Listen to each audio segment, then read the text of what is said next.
আসসালামু আলাইকুম, কেমন আছেন সবাই? আশা করছি সবাই ভালো আছেন। আজকে যে কচুর নিচের যে গোড়াটা সেটা আমি সিদ্ধ করে নিব। এর আগে ডগাটা রান্না করেছিলাম, তো টুকরো করে কেটে এবার সিদ্ধ করে বেটে নিব।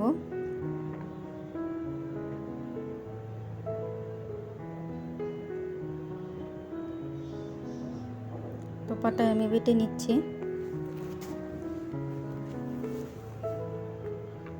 একটু ভালোভাবে সিদ্ধ করতে হবে, নাহলে একটু শক্ত শক্ত রয়ে যায়।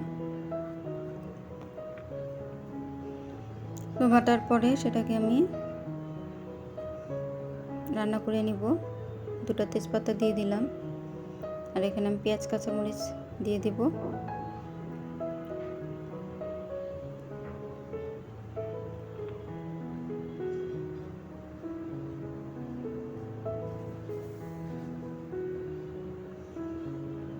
তো পেঁয়াজটা ভাজা হয়ে গেলে আমি এখানে 2 চামচের মতো আদা রসুন দিয়ে দিব। আদা রসুন দুটো একসাথে ব্লেন্ড করা আছে।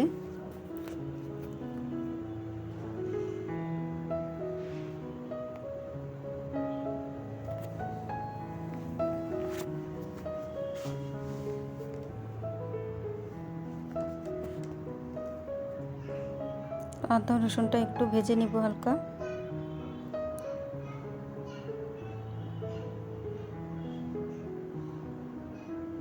অল্প একটু পানি দিয়ে দিব, কারণ এখানে আমি এখন অল্প একটু হলুদ গুঁড়া দিব, সেটার জন্য একটু পানি দিলাম। হলুদটা একটু কষিয়ে নিব। এখানে মশলাও দিতে পারেন, মরিচের গুঁড়া আমি দিইনি, আমি কাঁচামরিচ দিয়ে রান্না করব। তো বাটা সেই কচুটা দিয়ে দিলাম।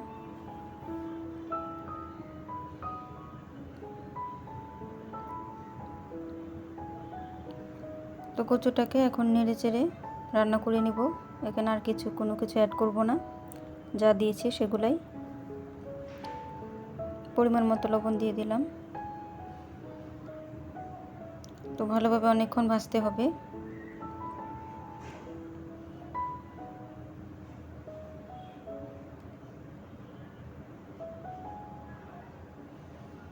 তো নেড়ে চেড়ে দেও, কচুটা হয়ে গেল।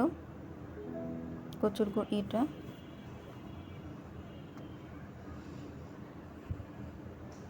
আর এখানে আরেকদিন আমি লাউ সিদ্ধ করে নিব। লাউ শাক কেটে পেঁয়াজ আর কাঁচামরিচ দিয়ে সিদ্ধ হতে দিয়ে দিলাম।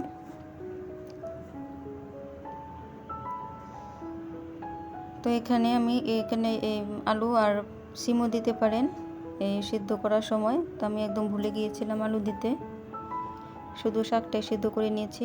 তো পরে আমি আলুটা আবার সিদ্ধ করে এটার সাথে দিয়ে দিব। আলু সিম দিলে একটু বেশি মজা লাগে শাকটা। তো আপনারা একসাথে সিদ্ধ দিয়ে দিবেন। তো রসুনটা ভেজে যে শাকটা বাগার দিয়ে দিব।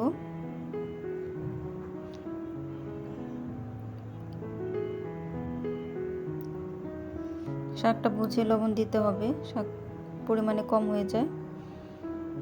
আর এখানে আলু সিদ্ধ করে যে কুচি করে কেটে তারপর দিয়ে দিলাম, যেহেতু আগে ভুলে গিয়েছিলাম।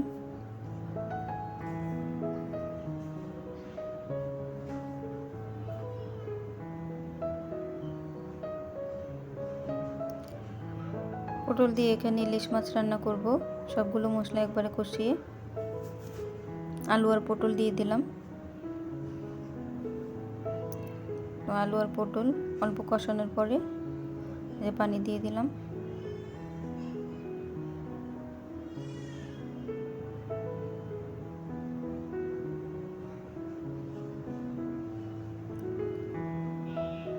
তো ইলিশ মাছগুলো দিয়ে যে রান্না করে ফেললাম পটলের তরকারি।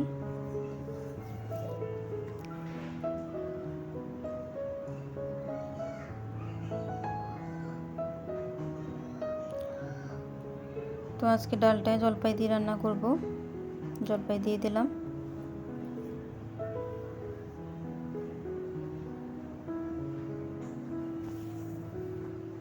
আর এখানে আমি যে পটল কেটেছিলাম সেটার খোসা ছিল, সেই খোসাটা এখন ভেজে নিব। তো পেঁয়াজ, কাঁচামরিচ আর অল্প হলুদ দিয়ে খোসাটা সিদ্ধ হতে দিব অল্প পানি দিয়ে।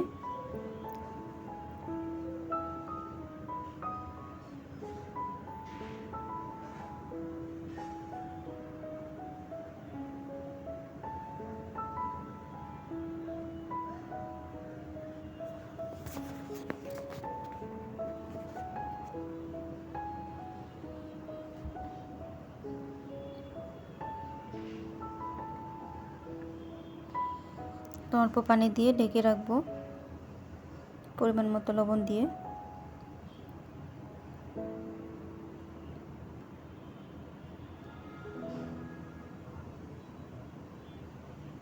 তো সিদ্ধ হওয়ার পর একটু অল্প ভেজে নিব, একটু ভাজলে বেশি ভালো লাগে।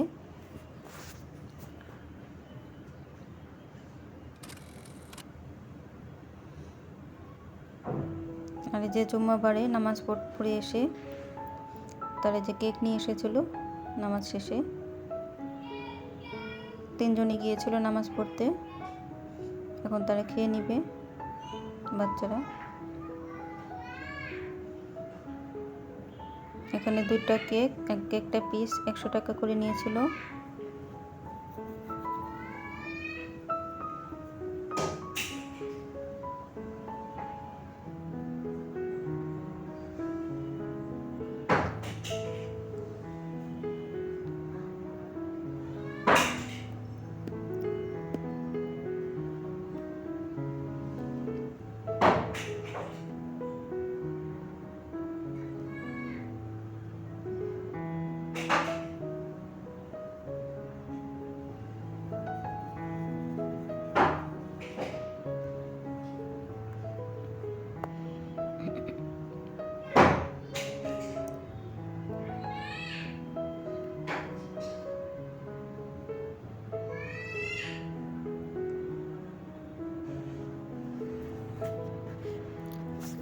তো আজকে ভিডিওটি এই পর্যন্তই।